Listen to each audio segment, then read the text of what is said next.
Hey, it's Mike Brennan. We're doing a special MITech TV segment because Paul can't make our normal recording schedule. Paul Eisenstein, well-known auto writer in the Detroit area and elsewhere. And so he's on the road and he's wearing a funny hat. I'm not sure what's that all about. Is that a Santa hat there, Paul, or what? Well, it's an Operation Frodo hat, and it also is allowing me not to have to show you the huge bandage I have because I just had skin cancer surgery the other day. But the Wow. most important reason is that I won't be available next week because, as you mentioned, I'm going to be on Operation Frodo.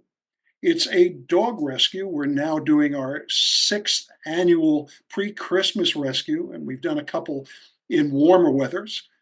We start out, and this is a bunch of automotive journalists from all over the country. You know a bunch of these folks like Jeff Schmid, Beverly Braga, Aaron Gold, Nick Miles, and so many others flying in everywhere from New York to Hawaii. We're going to meet in Omaha, pick up nearly 2 dozen beagles, and I think there's going to be a basset hound or two in the mix. And we're going to take them across country. We're going to stop off in a couple places. Some of them have new homes in Salt Lake City. The rest will be going first to Portland, and a few of them will continue on to Seattle.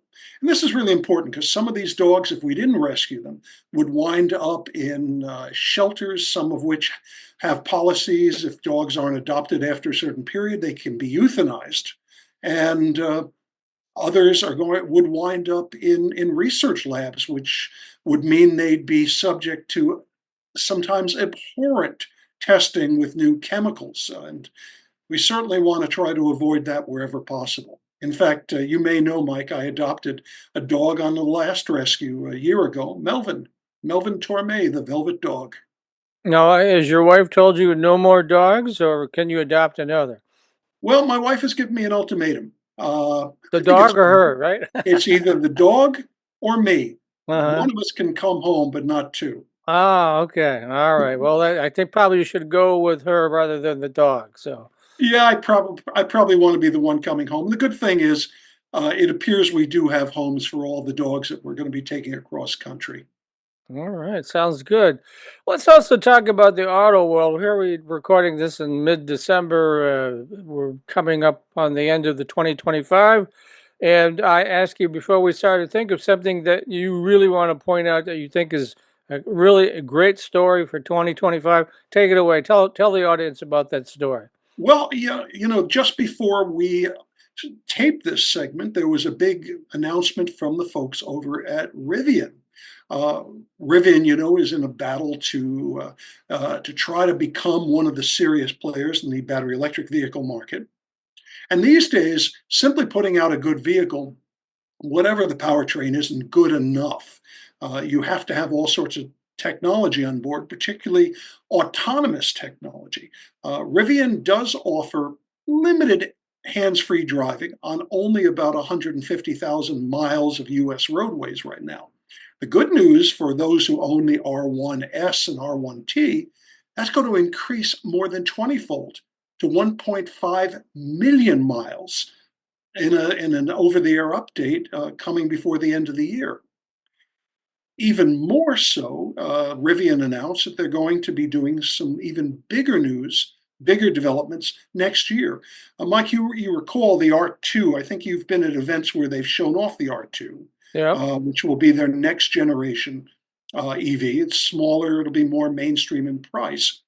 And the R2, it turns out, is going to have an entirely new digital technology system on board, an in house developed microprocessor, which they claim is something like 10 times more powerful than the existing system. For those who are into these numbers, we're talking 800 tops or trillion operations per second. This is incredible technology.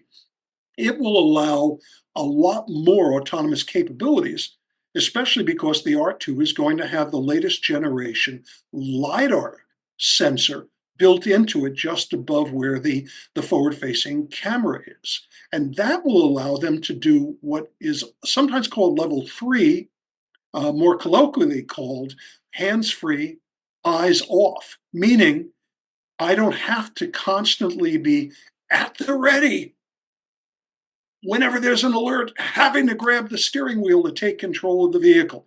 I'll be able to do things like text or even watch a video, though not fall asleep.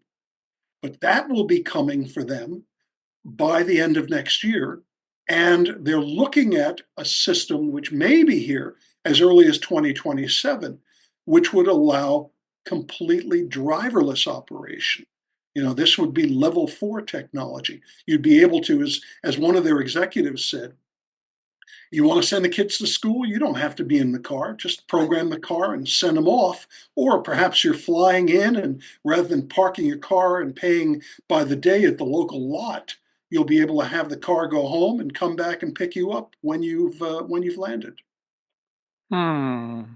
Okay, it sounds good, but I guess I have to see it in action. I agree with you.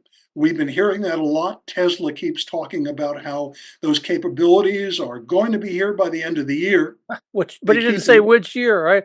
Yeah, that's the problem. Yeah, free beer tomorrow. Well, it's always tomorrow. uh, So will they achieve this? I don't know, but they're certainly off to a good start with the update that they're going to bring to market, bring to their vehicles by an over-the-air update in a matter of days.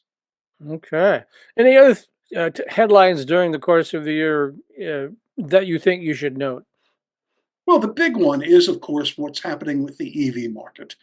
We are certainly seeing sales slow down the last couple of months, though you can't necessarily get a clear picture of what's happening because so many people who would have bought in October, November, and December rushed to market to take advantage of federal tax credits before they expired on September 30th.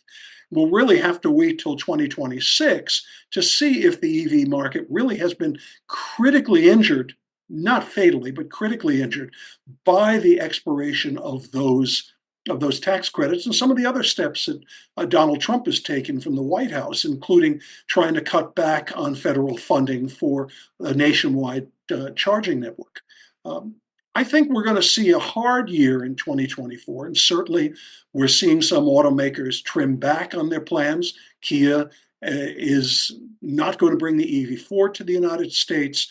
Nissan decided to halt production, period, for all markets of the Aria, and we're seeing cutbacks elsewhere. On the other hand, we could see in 2026 the arrival of a number of new low cost EVs that are coming in some cases below $30,000. And that could be pretty special. The bottom line, in my estimation, is that there are still a lot of people that want EVs. And I think if they were given the right opportunity, right options in terms of models and pricing, we could see the EV market grow even now to 10% or more of the total US automotive market.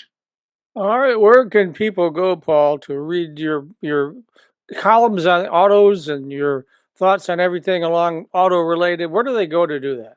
Well, the easiest place to find me is on our website, which is called Headlight.News. Headlight.News. No .com, just Headlight.News.